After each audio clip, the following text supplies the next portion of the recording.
Righto traders, we're looking at the dollar CAD. If we go to the dollar index, quickly, DXY, so this is trending up. And if we have a look at the Canadian CXY, let's go out to a higher time frame, get a bit of a, okay, that's bearish with a pullback. All right, have a look at the DXY or the UDX. That is bullish with a pullback. My bias would be bullish based on that. So let's just go back to the dollar CAD. We've got a data release today, I think, isn't it? ISM, something like that. I'll just have a quick look and come back. Just having a look at the calendar. It is Tuesday, and we have, ISM services PMI later today. Now, if it supports the dollar, my bias is going to be bullish. Okay, have a look at the swing high, low to high, and I'm looking for continuation. Right, we have a bearish imbalance through here. Yeah, it's kind of pushed back through nearly into halfway, the halfway point. Fair enough. But yeah, look, if we see strong data come out for the US today, then that would be my play. So just wait for the swing, see if it pulls back. Let's just have a look at it on the 30-minute time frame.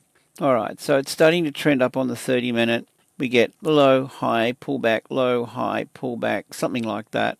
All right, so that'd be my take. If it pulls back, I'm looking for the rotation around equilibrium, something like that, similar to this one prior. Fib retrace, okay, low to high, the fib retrace into 50%.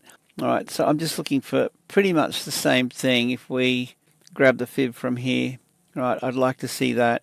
So this is my point of interest. I'm going to be looking for price to find support and then rotate and break structure, just like that there. Okay, so we're looking for a bullish break of structure.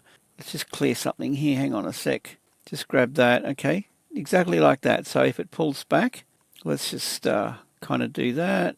All right, so I'm looking for a buy if we pull back and we get a bullish breakout after the pullback, something like that.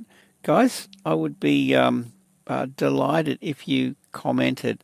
Are we on the same page? Share your thoughts with me. I try to reply to every comment. So look, that's my take on the dollar CAD at the moment. Let's see how we go with that. If it pulls back and we get that stop loss under the previous swing low, and obvious targets are going to be this high here, and I've got my these two levels here. All right, so if we look left, that high, and then we've got this minus 50 and minus 100. So that equates to a measured move, right? So A, B, C, D measured move, if that makes any sense. All right, that's it, guys. That's the dollar CAD. If the data release supports the dollar, if it doesn't, then the note on here, if it doesn't play out, then we abandon it. All right, so that's it. Hope you have a great day, safe trading, and see you in the next one.